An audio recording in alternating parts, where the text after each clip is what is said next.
Briar Rose, Chapter 3. It's almost bedtime, Gemma said. You promised I could stay up because I'm 10, Sylvia said, and I could have a story. But not Sleeping Beauty, Shanna begged. A new one. I want Sleeping Beauty, Becca said. It's my favorite. Favorite was her latest and most special word. Sleeping Beauty for Becca, and then she goes to bed, then another story for you two old ladies. Gemma smiled, but Shanna and Sylvia left the room. We'll be back when Sleeping Beauty is over, Shanna called from the other room. And not before, Sylvia added. But the story was only barely begun when they crept to the door's edge and listened. Gemma was saying, so the king said that it was time for a party. A big party? Asked Becca, already knowing the answer. A terrifically big party with cake and ice cream and golden plates, and not to mention invitations sent to all the good fairies in the kingdom, but not the bad fairy. Gemma pulled the child closer. Not the bad fairy, not the one in black with big black boots and silver eagles on the hat. But she came. She came, that angel of death. She came to the party, and she said, I curse you, Briar Rose. I curse you and your father the king and your mother the queen and all your uncles and cousins and aunts, and all the people in your village and all the people who bear your name. Gemma shook herself all over, and Becca put her hand on her grandmother's arm. It will be all right, Gemma. You'll see. The curse doesn't work. Gemma gave her another hug and continued the story. Chapter 4. The funeral was a small affair, only a couple dozen people at the synagogue. Gemma had been a private person, and there wasn't such in the way of family. The rabbi had spoken about someone who had only vaguely resembled Gemma. Becca had to keep bringing her mind back to the present and away from the stories Gemma used to tell. When the cantor began singing with a great deal of vibrato, and at least a quarter tone flat, she gave up and retreated to the castle and for grandmother's favorite tale. There were even fewer people at the cemetery off King Street. Trucks rumbled by as the rabbi said the final prayers, obscuring his words. Becca's soft snufflings were lost in the screech of tires as a teenager took off out of a driveway somewhere down the road, then honked his horn at a panicked squirrel. Wrapped in a calf-length black mink coat, Sylvia shivered and spoke to her husband in a voice that carried, April 10th and winter still. Why couldn't she have died in Florida like your father? She meant it as a whisper, as a bit of humor to buoy her own flagging spirits, but it was loud enough to cut across the rabbi's last words to the family. Becca looked at her sharply, the little wind bringing tears to both her eyes. Embarrassed, Sylvia bit her lip and looked down. When Becca turned her attention back to the rabbi, he was done, and with an overturned shovel was shifting a little dirt into the open grave. Goodbye, Gemma, Becca whispered as the dirt pattered down. She waited her turn to throw a handful in, first lifting the earth to her nose, sniffing it carefully as if to be sure the ground Gemma was in had the proper smell, and she sighed. Then she knelt, drew a breath in so deep that it made her chest ache, and let the dirt tumble down slowly out of her palm. I promise, Gemma, she said under her breath. I swear. Then she stood again. Her father threaded his arm through hers, holding her tightly as if afraid he was going to lose her into the grave as well. They walked back to the limo, arm in arm, and she hadn't the heart to pry his fingers away, though she was sure he was leaving bruises. More people came to the house than had attended the service because most of their neighbors, men and women who had known Gemma for over 40 years, were Polish and Catholic and made uncomfortable by the idea of going to a synagogue, as if the church still forbade it.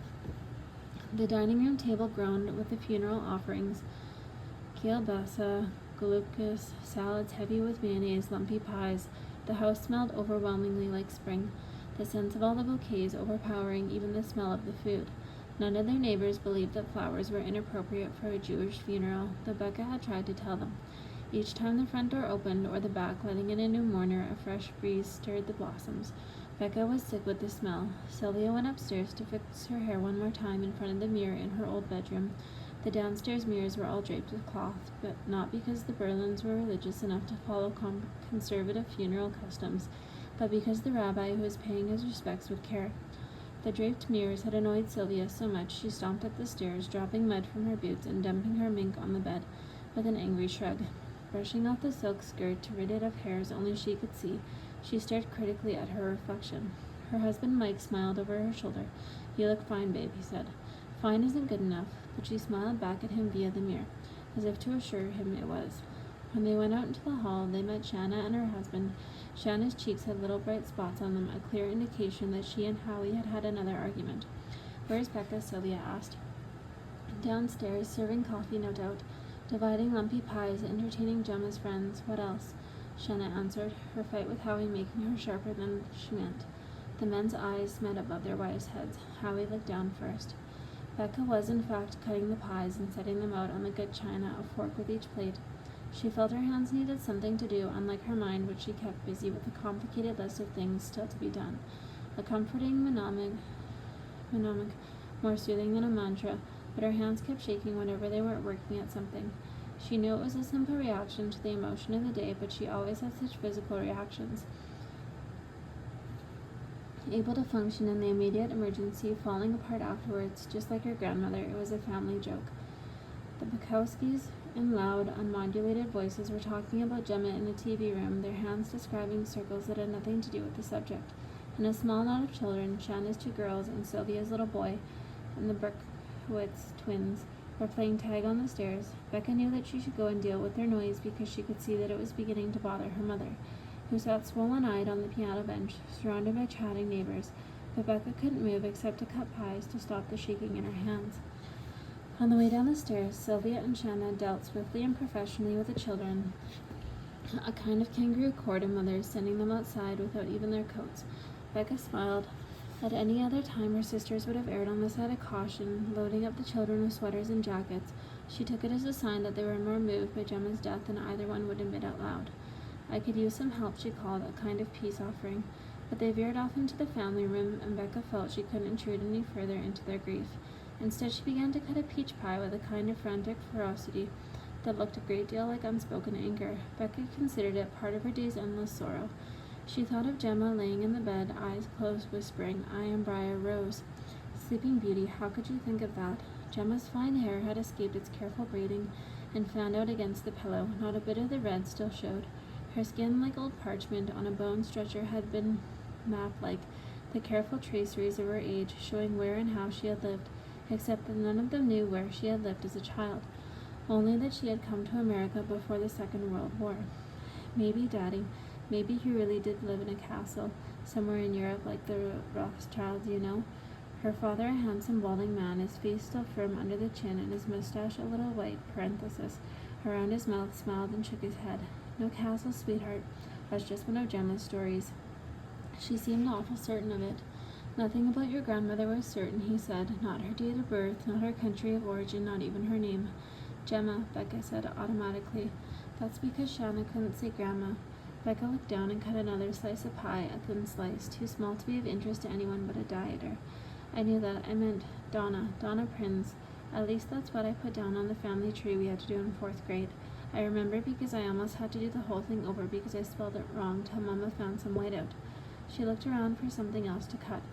Her father took the knife from her and set it carefully on a plate, as carefully as he placed his surgical instruments when he finished with them. Donna was the name she chose to be called, he said quietly. But in the old country she had another name, I'm sure. What was it? How should I know? Dr. Berlin shrugged broadly. I was only her son-in-law. For almost 30 years I was lucky to be told. She told me her daughter's name when we met. A great woman of secrets, your grandmother. He laughed, and Becca tried to feel shocked that he could act like that today of all days. Then, drawn into his laugh at last, as she always was, she let herself enjoy it. Picking up several of the plates, she began circulating around the room, exchanging pieces of pie for murmurs of sympathy. Little pockets of laughter seemed to fade as she approached. When her hands were empty, she went back to get more pies. By the time the neighbors left and only family remained, Becca was empty of tears. She sat at the kitchen table, eyes closed, listening. Her mother and father seemed almost happy, washing and drying the good china by hand and talking over the things people had said to them. From the living room came the sounds of CNN blaring and the business news. She knew Shanna and Sylvia and their husbands were collapsed in front of the television. Aunt Becca, tell us the story. She opened her eyes. It was Benjamin, his fair hair cut in low bangs. He looked so much like his father, she smiled. Imagine trying to tell Mike a story. But Shanna's 2 little girls were right by his side, their eyes pleading. All right, but only one. What should I tell? Sleeping Boot, whispered Sarah. Benjamin punched her arm. Not that one, that's Gemma's. I'd like to tell that one, Becca said, because it's Gemma's. Won't you be mad? Asked Susan. Don't be silly, Benjamin said. She's dead. Well, ghosts could get mad, Susan countered. Jews don't believe in ghosts, Benjamin stated with great authority. Then he looked over at Becca. Do we? She shook her head, not because she didn't believe in ghosts, but because the conversation was obviously frightening Sarah, who leaned against her. Even if Gemma were a ghost, Becca said, she'd be a loving ghost, and she would want me to tell Sleeping Beauty to you. In fact, the very last thing she talked to me about was Briar Rose. The shadow across Sarah's face lightened, and she smiled. Once upon a time, she prompted, and Becca smiled back and began. When the children were finally in bed, the adults gathered in the dining room. Gemma left a regular will, Dr. Berlin said. That's what comes of having lawyers in the family. He nodded at Mike, but Gemma had a box of things which your mother and I thought we should open tonight, now that we are all together. What's in it, Daddy? Sylvia asked, pulling the black bow out of her hair and running her fingernails slightly across the back of her neck. We don't know. It was Gemma's secret. Mama didn't even know about it until we unpacked the dresser yesterday, the one in the nursing home. It's... Mrs. Berlin interrupted. It's full of, well, stuff. She spoke so softly Becca had to lean forward to hear. Dr. Berlin patted his wife's hand twice, then stood and went into the kitchen, returning with a wooden box with a rose carved and a briar on top. Not another damn rose, Howie said. Gemma was a textbook case of obsessive-compulsive. What do we know about such things? Sylvia snapped. You're an orthodontist. Medical is medical, Shanna answered. Is not, Sylvia said. Is not. Mike began to laugh nervously, and Dr. Berlin held up his hand. Shanna and Sylvia stopped their argument at once. In the sudden silence, Becca could hear her mother's ragged breathing, just as she had during her sister's quarrelsome adolescence. Can we see what's in the box, Mama? Becca asked, a kind of peace offering. Well, let Mama open it, Dr. Berlin said. Slowly, Mrs. Berlin raised the lid, and they stared down into a rat's nest of photos and papers. Then she took out the pieces of paper one at a time, setting them carefully on the dining room table until the table seemed patchworked. Look at this photo, Sylvia called. Is it Gemma? And these clippings, Shanna said, tapping one of the yellow papers with a bright red nail. Let's start at one end together, suggested Dr. Berlin, picking up a photograph and turning it over. Evie and me in 1945, he read aloud. He passed the photograph around. It was a black and white picture of a woman in an ill-fitting cotton dress, holding a child with blonde pigtails and big eyes. Is that you, Mama? Becca asked, pointing at the child. Her father laughed. Of course. Who else could miss those eyes? What a ghastly dress, Sylvia said, like flower sacking. It was the times, Mrs. Berlin murmured, but I've never seen that picture before. Becca picked up the next paper. It's some sort of entry form, she said, into America. She looked slowly around the table for a gilt Mandelstein. Giddle? Shanna asked. Maybe that was Gemma's real name, Howie said. No one never knew her called Giddle, Mrs. Berlin said, but I knew no one from the old country. I thought her name was Genevieve. You didn't even know your mother's real name? Mike was amazed. I thought I was named Eve because of her being Genevieve, Mrs. Berlin said, and then she took Donna as a nickname, so we'd be Dawn and Eve. She joked about it. And I always thought she took Donna from the story, Sylvia said. What story? Shauna was clearly puzzled. Briar Rose, of course, you know, the Princess Aurora Dawn. That's too deep for me, Howie said. Everything's too, Sylvia started. Still, the warning from Dr. Berlin was enough. He picked up another photograph. This one, what do you think? It was a passport picture of a very handsome young man with high cheekbones and a dark mustache. Gemma's brother. She never mentioned brothers. A cousin, perhaps? A boyfriend? Your father, Mama? Becca gently asked the question they'd all been thinking. I don't know. She never spoke of any husband or any family at all, only that everyone in the castle had fallen asleep and that she had been rescued by the prince. Obsessive-compulsive, Howie said. Talk to us about teeth, Wiseman, Sylvia warned. There were newspaper clippings, several more photographs of the same woman in the background filled with people as poorly dressed as she, and the small black velvet bag. Mrs. Berlin opened the bag with trembling hands, drawing out a man's ring and a large dark stone. She passed it to Becca. Maybe that was her grandfather's ring, said Sylvia. The prince? Howie asked. Or Mr. Prince? I don't think she... Well, I'm not sure she... I wonder if she ever knew who my father was, Mrs. Berlin said. It was the war. Things were crazy. She just managed to get out in time. In time, but Mama Becca said, the date of that entry form is August 14th, 1944. She didn't get here until the middle of the war. That can't be right, Mrs. Berlin said, looking puzzled. Maybe Gemma isn't Giddle, Mike said. After all, you never heard her call that. Then why keep the form? Dr. Berlin asked. Becca held the ring in the light and gasped. Mama, there's something written in the inside. Dr. Berlin took the ring from her and went into his study, emerging with a magnifying glass in his hand. There are 3 letters and a date.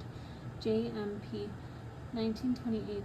Not Giddle and not Mandelstam, said Mike, looking a bit satisfied. It's a man's ring, idiot, Sylvia said, but she said it with obvious fondness. P for Prince. What does it all mean? Shanna asked. Only Gemma knew, said Dr. Berlin, and it's too late to ask her, Mike added. Unless you believe in ghosts, Becca said, and Benjamin assures me that we Jews don't. Obsessive-compulsive. Shut up, Howie, the 3 sisters said together. Dr. Berlin set the ring down next to the photo of the woman and the child. It's a riddle wrapped in a mystery inside an enigma. Russia, said Sylvia. Churchill, added Shanna. That's my girls, Dr. Berlin smiled. I'm going to solve it. Becca put her hand over the ring, covering the picture as well. The riddle and the mystery and the enigma. I'm going to find the castle and the prince and reclaim our heritage. These pictures and this ring and all this other stuff will help me. I promised Gemma. Obsessive-compulsive, Howie tried again. This time they all ignored him.